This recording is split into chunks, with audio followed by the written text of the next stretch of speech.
हे हाय, ज्या महागणपतीचा दर्शन घेऊक जगभरातून लोक आमच्या देवगडात येतात त्याचा दर्शन घेऊक आम्ही नाही जाणार असा होणार काय? मंडळी, दरवर्षी न चुकता खवळे महागणपतीचा दर्शन या झालाच पाहिजे असं आमचं देवगडकरांचं अट्टहास असता। सुट्टीचा दिवस आणि आम्ही सगळी फॅमिली मिळून निघालो देवगडमधील तारामुंबरी गावातील जगप्रसिद्ध खवळे महागणपतीच्या दर्शनाक। आज दिवस पण चांगलंच उजाडलो होतो।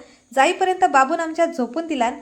बाबू आमचा डायरेक्ट शेवटच्या स्टॉपला उठणार होता आणि आता 2 मिनिटच्या अंतरावर येऊन पोचलो तर स्वागत आमचा काहीसा असा झाला। त्याच्यातून बाहेर पडलो नाही की पुढे लगेचच ट्रॅफिकमध्ये येऊन फसलो आणि आज भाविकांची किती गर्दी असणार हा याची साधारण कल्पना इली। फायनली मंडळी आम्ही येऊन पोचलो आणि दुपारची वेळ असून पण गर्दीच गर्दी होती, कारण ह्या गणपतीचा महत्त्व तसा हा 325 वर्षांची परंपरा असणारो, नवसाक पावणारो, हाकेक धावणारो गणपती म्हणजे खवळे महागणपती। जगातील पहिलो असो गणपती जो 21 दिवसात 3 वेगवेगळ्या रूपात दर्शन देता।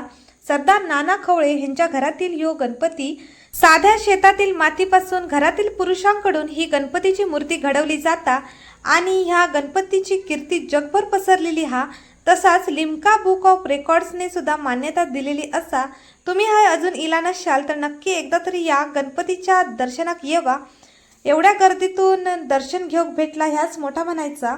खरं सांगूचा तर बाप्पांकडे यावेळी मी कायच मागितले नाही, गर्दीच एवढी होती। म्हटलं बाप्पांका जास्त लोड कशा, पण दर्शन घेऊन एकदम मस्त वाटला। सुंदर सजावट, गणपतीची भव्य दिव्य 6 फूट उंचीची मूर्ती आणि तिचा आगळा वेगळा रूप बघूक भेटला।